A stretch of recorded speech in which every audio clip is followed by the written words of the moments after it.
Ken, voilà, Shavua Tov, nous allons entreprendre ensemble la paracha de Vayetse. C'est une paracha dans la durée de 20 ans. Les années que Yaakov Avinu a passées chez son oncle, plus tard son beau-père, Lavan, en Galoute, évidemment. Hachamim nous disent qu'avant d'arriver chez Lavan, il a passé 14 ans dans la yeshiva de Shem et Ever. Shem et Ever, c'est évidemment les descendants de Noah, de Shem, qui est l'un des enfants des 3 fils de Noah. Et Ever, c'est l'aïeul d'Abraham. Qu'est-ce qu'il est parti faire pendant 14 ans? Hachamim nous disent qu'il a été apprendre le Derech Eretz. 14 ans le Derech Eretz. Je crois que c'est 2 fois les spécialités médicales, me semble. Qu'est-ce qu'on peut apprendre? De toutes les façons, il semble que les Hachamim insistent énormément sur la valeur du Derech Eretz avant la Torah. Si Yaakov Avinu avait besoin, alors qu'il était âgé de 63 ans, il n'a pas perdu son temps pendant ces 63 ans, c'est son père. Mais il avait encore besoin de bien étudier ce qu'on appelle le Derech Eretz pour être capable d'enfanter des tribus qui vont préparer le peuple d'Israël. Plus que ça, Shem Va'ever, là c'est Manitou qui nous dit que Shem enseignait le Derech Eretz Ben Adam Lamakom, entre l'homme et le Créateur, si vous voulez. Et Ever, il enseignait le Derech Eretz Ben Adam Lahavero. Combien donc il faut une spécialité du Derech Eretz dans chaque niveau, et cela donc nous enseigne combien il faut bien comprendre que même si on étudie la Torah, on n'est pas dispensé d'étudier le Derech Eretz. Mazé le Derech Eretz, une des définitions du Maharal de Prague dans une Mishnah, Men Derech Eretz en Torah, en Torah en Derech Eretz, nous apprend que toute conduite, que tout métier, que tout comportement qui fait que le monde ici-bas est viable, sont Torah. Et plus tard capable de recevoir la Torah. Je vous dirai mon avis par rapport à la catastrophe qui est arrivée à Méron, si vous vous rappelez, au lac Bahomer. Ah ouais. Et on cherche les coupables. La police, les organisateurs, etc. C'est faux. Tout ça est faux. Parce qu'il y avait un manque de Derech Eretz de ceux qui étaient dans la Hiloula. Quel est ce manque? Très simple. Il y avait près de 10 000, 20 000 personnes. Et lorsque on se met en marche pour rentrer et immédiatement la foule commence à courir, le Derech Eretz veut dire éloigne-toi, retire-toi. Fais à ce que ceux qui rentrent soient capables de le faire de façon calme, et pas dans la cohue, et pas dans la foule qui pousse l'un l'autre, et c'est la catastrophe, c'est sûr, pas aucun doute. Si ce Derech Eretz était étudié dans son fond, c'est d'ailleurs pas le seul cas, il y en a tellement dans la vie des religieux, un certain manque de Derech Eretz qui fait que c'est ce qui se passe. Et dans ce sens-là, Derech Eretz Kadma la Torah, pas seulement au niveau chronologique, c'est au niveau de ce qui est important. Kodem, quand on dit Kohen Kodem le Lévi, le Kohen est premier par rapport au Lévi. Ce n'est pas pour nous dire dans le temps, mais c'est pour nous dire dans la considération.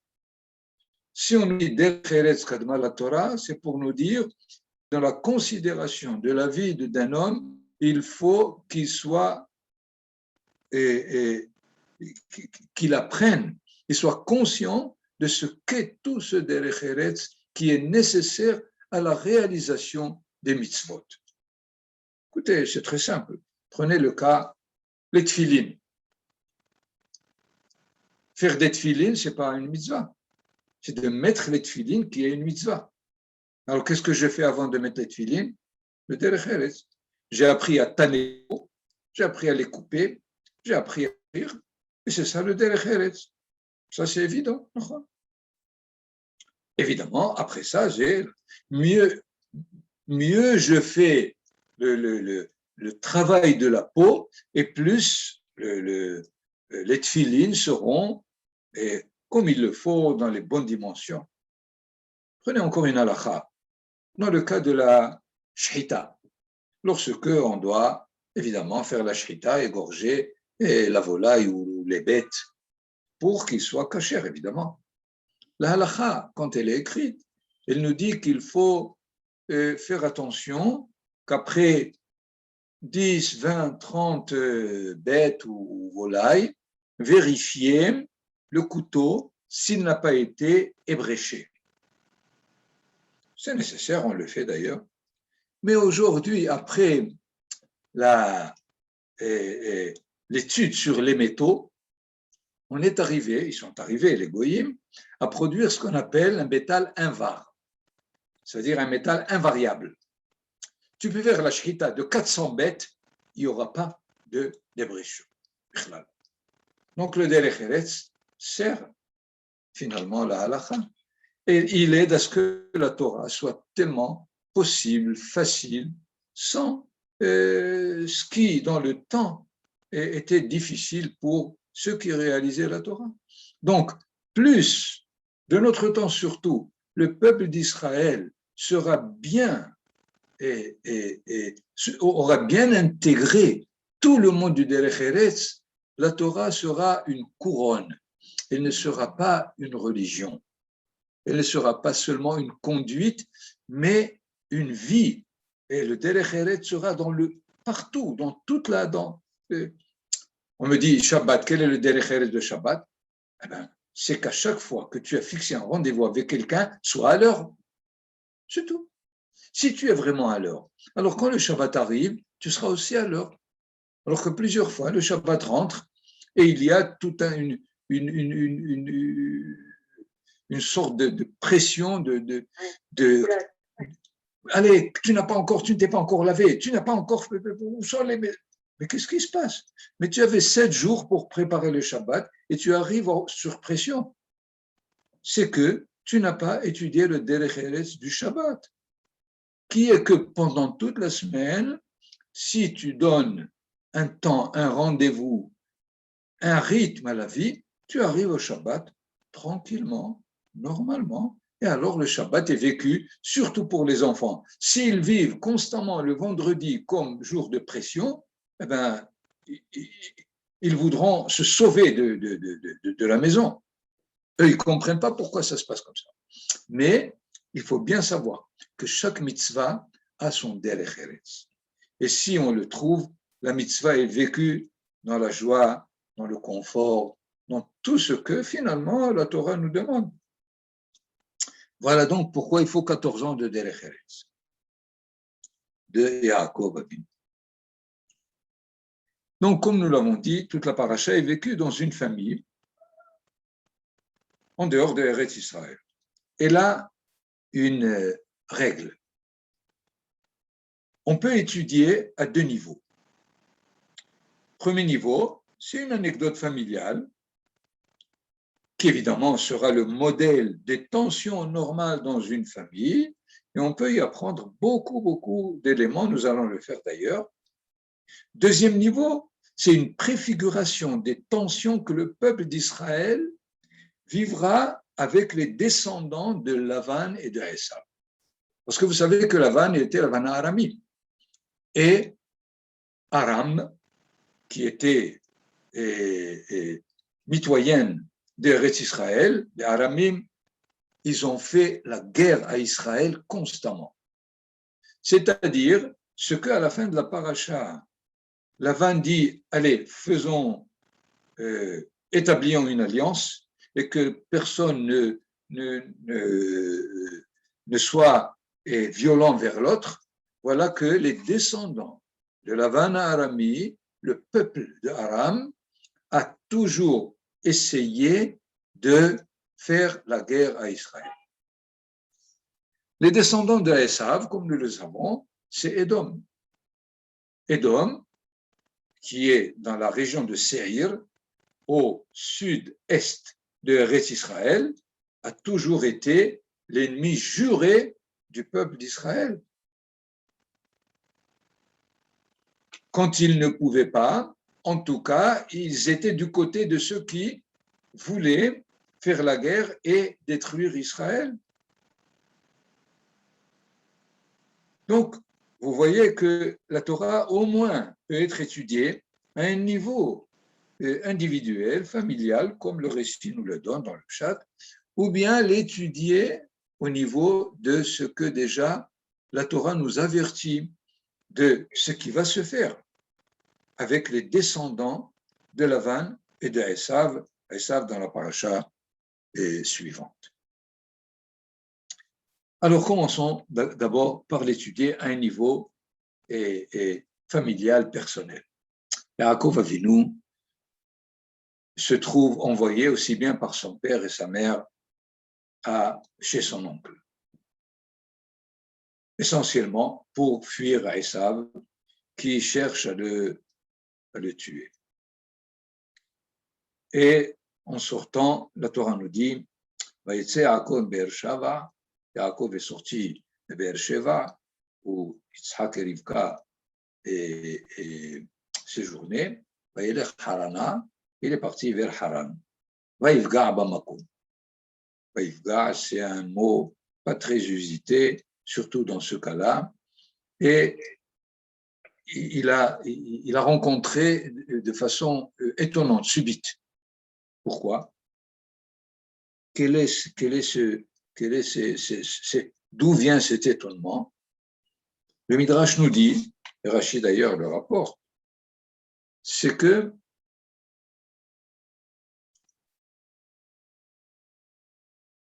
nous avons le fait qu'il a été dit Vayelech Harana. Donc, c'est qu'il est arrivé à Haran ou non? Les Hachamim disent oui, il était presque arrivé et il s'est rendu compte que de Be'er-Sheva jusqu'à Haran, il est passé à côté de Haramoria, qui s'appelle Makom. Et il s'est rendu compte qu'il ne s'est pas arrêté pour pouvoir au moins pour prier. Et, miracle, on nous dit, le Haramoria est arrivé chez lui pour qu'il puisse passer la nuit et rêver et avoir toute la promesse. Le même phénomène a été déjà vécu dans la paracha précédente par Eliezer, Hayesara, pas Toldot, mais Hayesara, lorsque le verset dit, lorsque Eliezer arrive chez Bethuel, Lavan, à Haran, il leur dit Va'avo hayom el ha'ayin. Je suis arrivé aujourd'hui à côté de la source. Les Hachamim disent c'est aujourd'hui qu'il est sorti et aujourd'hui il est arrivé.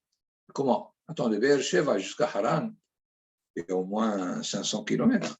Quoi, en un jour il a fait? Kaftsalo aderech. La route a sauté. Comme s'il y a eu une sorte de rétrécissement de de la distance, comme si la distance a été annulée tout d'un coup. Est-ce que les Hachamim nous éduquent au miracle? Ce n'est pas du tout ce que l'on apprend par ailleurs. Alors, quel est l'enseignement finalement à travers ces deux situations bien particulières? C'est que Eliezer, il a une shlichut, il a une mission à accomplir. Et remarquez que dans toute la paracha de Haye Sarah, lorsqu'il sort et il revient, son nom n'apparaît même pas. Ha'eved, Ha'ish, Ha'eved. Et on ne voit pas que c'est Eliezer. Pour nous dire que, ayant été chargé de la mission, il a mis de côté toute sa personne et tout son ego, si on peut dire. Il a voulu que la mission réussisse totalement. C'est ce qu'il a fait mériter de cette contraction de l'espace, si on peut dire, pour réussir cette mission. De la même façon, Yaakov Avinu, qui, à un instant, regrette tellement de voir qu'il est passé par la montagne du Moria et il n'a pas fait ce qu'il devait faire. Et ce regret qu'il a eu de façon profonde l'a fait mériter de la contraction de l'espace pour qu'il puisse réaliser cette prière. Ce qui fait, il ne s'agit pas ici de croire au miracle ou d'attendre les miracles, mais l'enseignement nous dit que, étant donné que le regret était fondamental, que la mission était essentielle pour Eliezer, alors après ça, on mérite même des événements qui sont au-delà de la nature.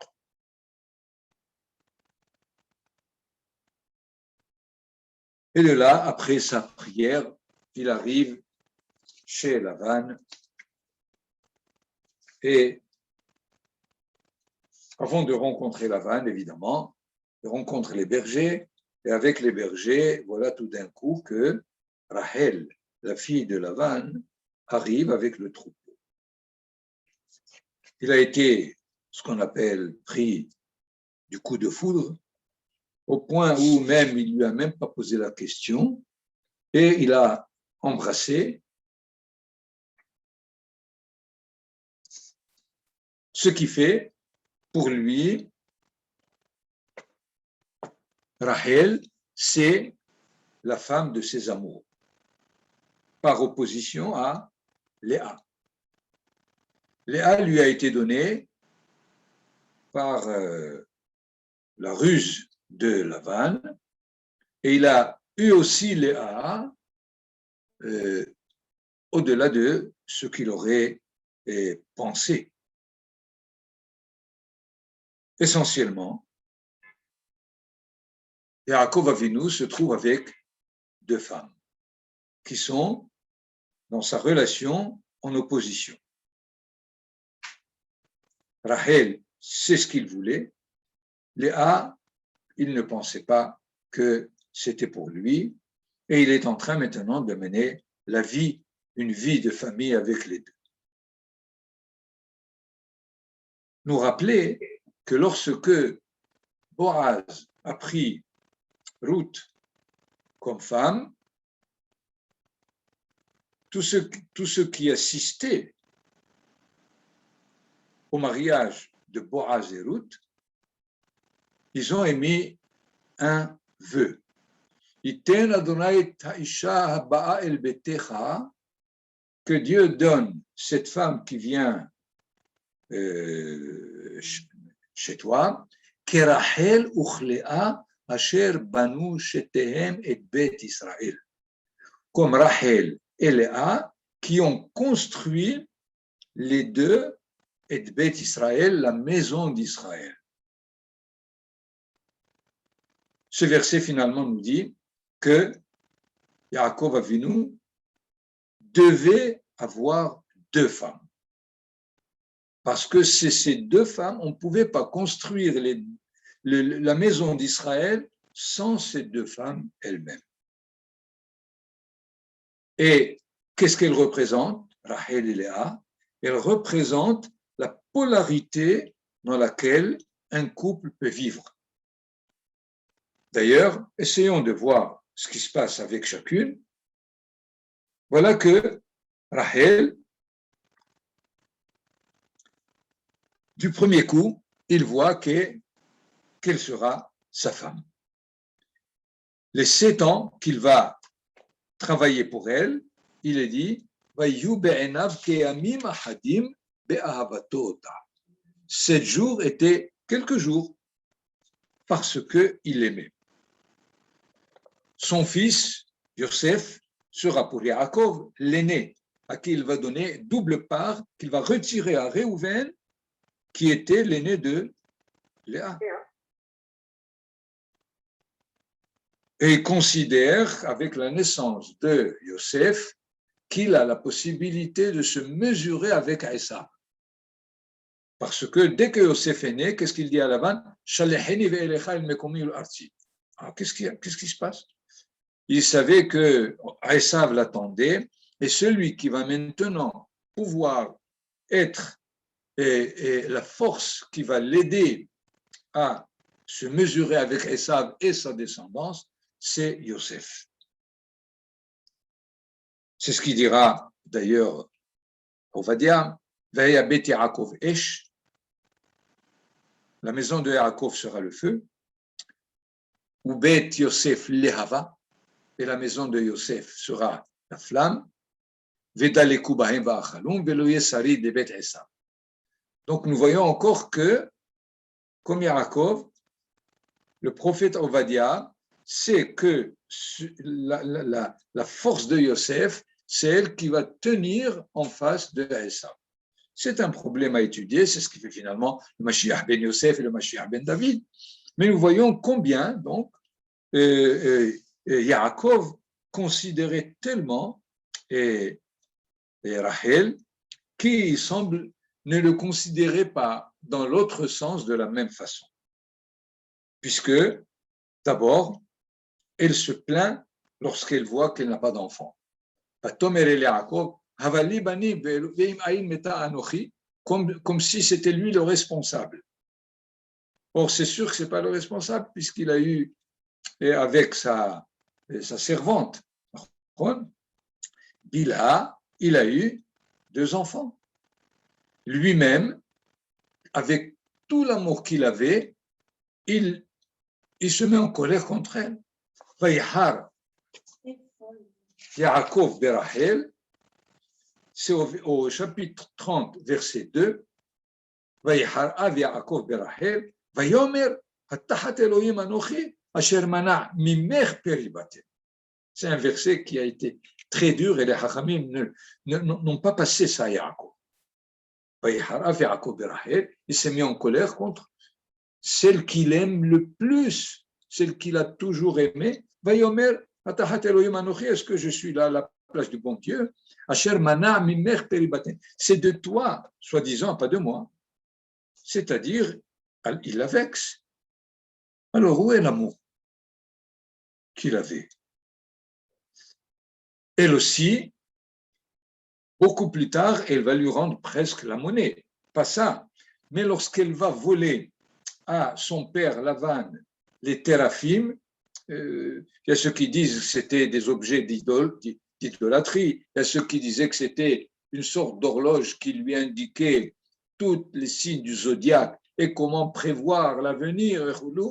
Mais qu'est-ce qu'elle a fait? Elle a volé sans le dire à son mari, à Jacob. Au point où, lorsque Lavan va venir faire la recherche partout pour savoir où sont ces téraphim, Yaakov se met en colère contre lui et lui dit Ma pish'i mahatati ki mishashta bechol kelai. Qu'est-ce que je t'ai fait pour avoir fouillé dans toutes mes affaires? Et il dit même une phrase tellement dure et en colère. Im asher timtsa et Elohecha lo.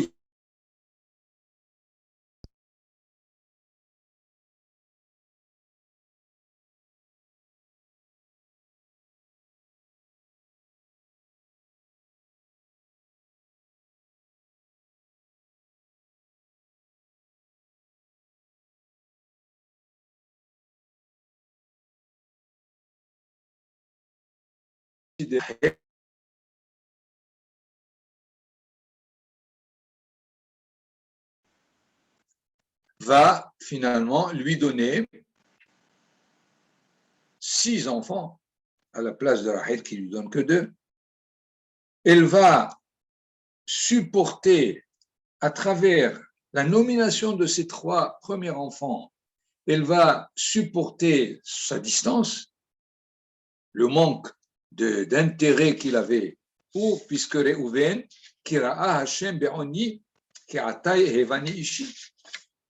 Dieu a vu ma douleur, et maintenant, puisque je lui ai donné un enfant, Shimon, Kishama Adonai, Kisenua Anochi. Parce que Dieu a entendu que je suis haï. Lévi, Apam, il avait Ishi Elai. Maintenant, mon mari va se joindre avec moi, puisque je lui ai donné 3 enfants. Et tout ça ne sert pas. Et avec le 4e, elle a abandonné tous ses espoirs. Apam, Ode et Adonai, Alken, Sachar, plus tard. Ce qui fait, nous voyons que ce qui lui a été donné, entre guillemets, sans amour, c'est avec lui qu'il a mis au monde l'ossature du peuple d'Israël. Un dernier détail, c'est que qui va être enterré avec Yaakov, Léa, à Meharat HaMachpelah, et Rachel sera enterrée en chemin là-bas. Aujourd'hui, on dit à Bethléem, et il faut bien comprendre que selon les textes, Rachel n'est pas enterrée à Bethléem. C'est simplement un endroit qui est indiqué comme la sépulture de Rachel. Rachel est enterrée beaucoup plus loin, vers le nord, et c'est indiqué dans Shmuel, c'est indiqué dans beaucoup d'endroits, mais il a été dit, va ekbere Hacham, baderech el Bethléem, en route, et pas Bethléem. Donc, essayons de retenir tous ces détails pour bien comprendre de quoi il s'agit quand on va prier dans les Kivrot Tzadikim et certainement encore plus dans la tombe de Rachel. Ce qui fait, nous avons ici ce que la Torah nous raconte à propos de Yaakov qui a 2 femmes qui, il semble selon le Zohar, il devait avoir 2 femmes à cause de son identité. Puisque Abraham, c'est la dimension du Hesed, Yitzhak, c'est la dimension du Din, c'est-à-dire Hesed, la générosité, et la rigueur de Yitzhak, et Yaakov Avinu était celui qui devait les unir. Et pour les unir, il avait donc une nécessité de développer ces 2 à travers les 12 tribus qui seront données de Léa et de Rachel, parce que Léa et Rachel les a eues dans des conditions complètement polaires. Nous l'avons donc répété, Rachel, c'est cet amour naturel, mais Léa, c'est les devoirs qu'il avait envers celui qu'il a pris pour femme. Et à la limite, dans n'importe quel couple, ces 2 dimensions se retrouvent dans la vie du couple. La première rencontre, le grand amour, les grands mariages, et c'est Rachel. Mais il ne faut pas oublier que avec Rachel, ça n'a pas marché à 100%. Et qu'il faut maintenant considérer le deuxième côté, celui de mettre au monde une famille qui demande à rendre compte d'obligations, de travail, d'efforts. Et finalement, nous pouvons ici bien comprendre que le récit de la Torah est un modèle pour chaque cellule familiale de ce que Yaakov vit avec ses, au moins Léa et Rachel, et aussi à travers Bilha et Zilpa.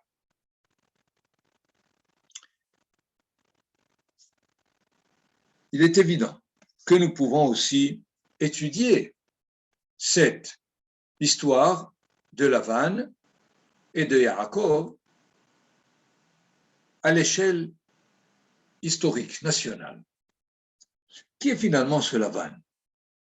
N'oublions pas qu'il est le fils de Bethuel, qui est le fils de Nahor.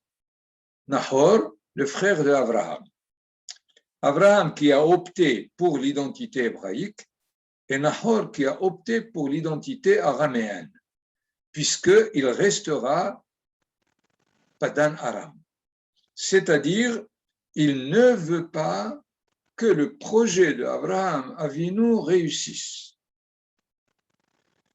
Juste pour vous donner une indication, Lavan, les lettres sont Lamed Lavan, Bet Bethuel et Nun Nahor. Lisez Lavan à l'inverse, c'est Naval. C'est caché, non? Et finalement, nous nous rendons compte ici que Lavan, c'est le type qui est droit envers les règlements, mais la morale, ce n'est pas pour lui. Essayons de voir. Lorsque il a traité lorsque Yaakov Avinu a consenti de travailler 7 ans pour Rachel, il lui donne Léa. Qu'est-ce qu'il lui dit? Lorsqu'il se rend compte, Yaakov Avinu, il lui dit, au verset 25,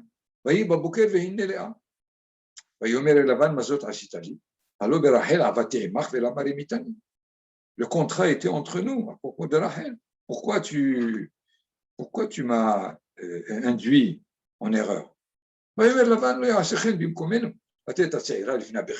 Écoute, il y a ici des règlements, il y a des normes. On ne peut pas comme ça fouler les normes de la société. La société veut que d'abord l'aîné soit marié. C'est-à-dire, pour lui, les normes sont premiers par rapport au contrat que je fais avec toi. Manque de morale. Pourquoi tu ne pouvais pas lui dire quelles sont les normes de la communauté avant de traiter avec lui? Donc, c'est un homme de loi. Quelle est la légalité? Mais certainement pas du tout la morale. Quand ça l'arrange, il le réalise. Mais quand ça ne l'arrange pas, alors ça ne fait rien. On peut fouler les règles morales. Nous avons dit tout à l'heure que lorsque Yaakov s'est enfui et Rachel a volé les téraphim, il est en train de fouiller comme un agent de police dans toutes les affaires. Alors, où est l'intimité de l'individu?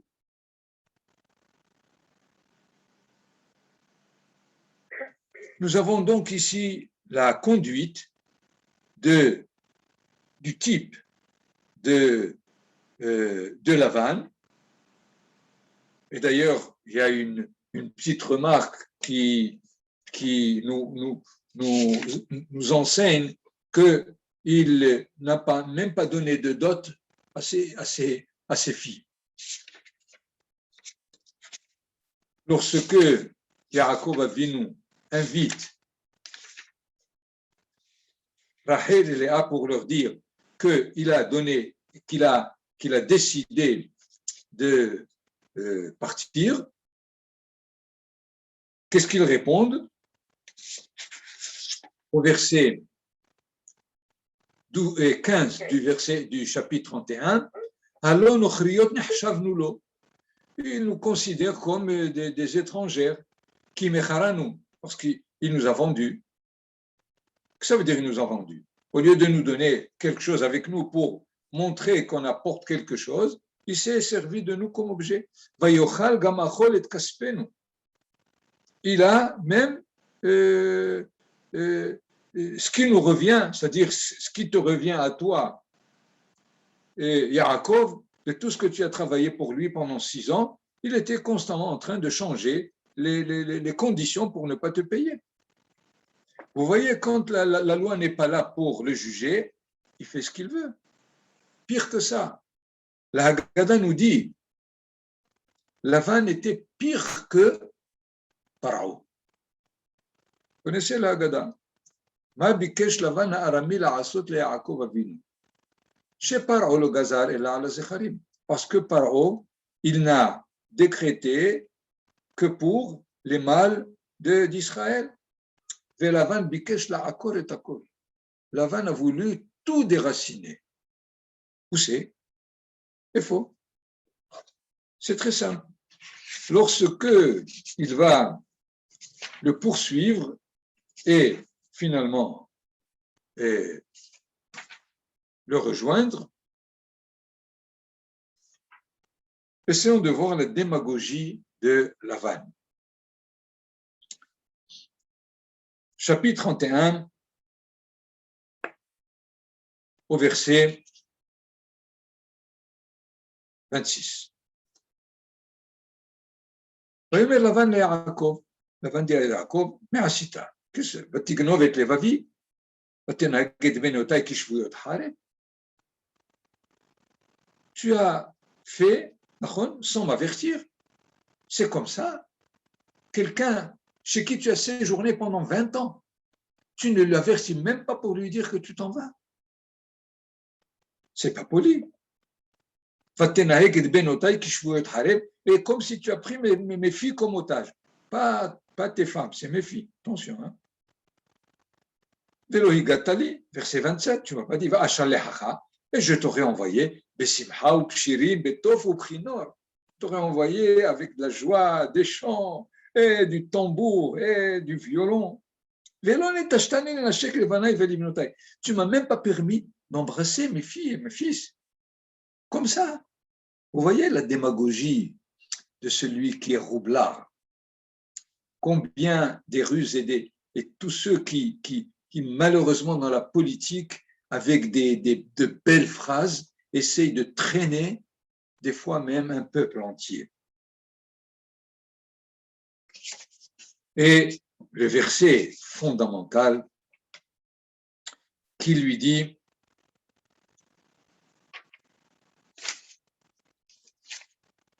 lorsqu'il veut contracter avec lui alliance, il lui dit, verset 43, Vaya'an Lavan vayomer el Yaakov, Habanot benotai, Habanim banai ve'atzon tzoni. Sache, tout ce que tu as m'appartient, donc laisse-le ici et va tout seul. Finalement, que fait Lavan? Ayant eu l'hérédité de son grand-père Nahor et de son père Bethuel, il veut faire échouer l'objectif d'Abraham Avinu. Le fait qu'Abraham veut construire une nation hébraïque, alors, comme le dit Manitou Zachet Sadik Livracha, Nahor, Bethuel et Lavan veulent le cosmopolitisme. Ils veulent rester à Aram pour continuer à diffuser, soi-disant, l'identité hébraïque parmi les peuples. Et finalement, la Torah nous enseigne que ceux-là vont devenir des goïms à tout prix, puisque le peuple de Aram n'a rien à faire avec le peuple d'Israël, il lui fait même la guerre. aussi bien Esav, qui est le frère de Yaakov, va donner Amalek, va donner tout Édom, qui auront pour but de faire échouer le peuple d'Israël dans sa mission. C'est-à-dire, les antisémites sont ceux du peuple d'Israël. C'est ces antisémites qui sont dangereux plus que l'antisémitisme des goyim. Quand à l'intérieur de nous, qui veulent faire échouer notre histoire, c'est d'eux qu'il faut s'occuper et ce n'est pas des autres. Et dans ce sens, la Torah nous enseigne comment nous conduire. Yaakov Avinu est devant un Lavan qui veut le faire échouer, et voilà qu'il mène avec lui une vie de patience, de travail, d'endroit moral, et même si ça n'a pas réussi, il s'enfuit, et finalement, Akadosh Baruch Hu, qui voit les efforts que Yaakov fait, avertit Lavan de ne faire aucun mal à Yaakov. Et il le dit d'ailleurs dans Nachon, lorsqu'il loulait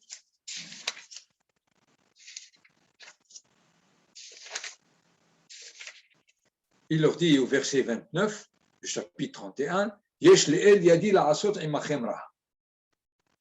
J'ai la possibilité de vous faire du mal.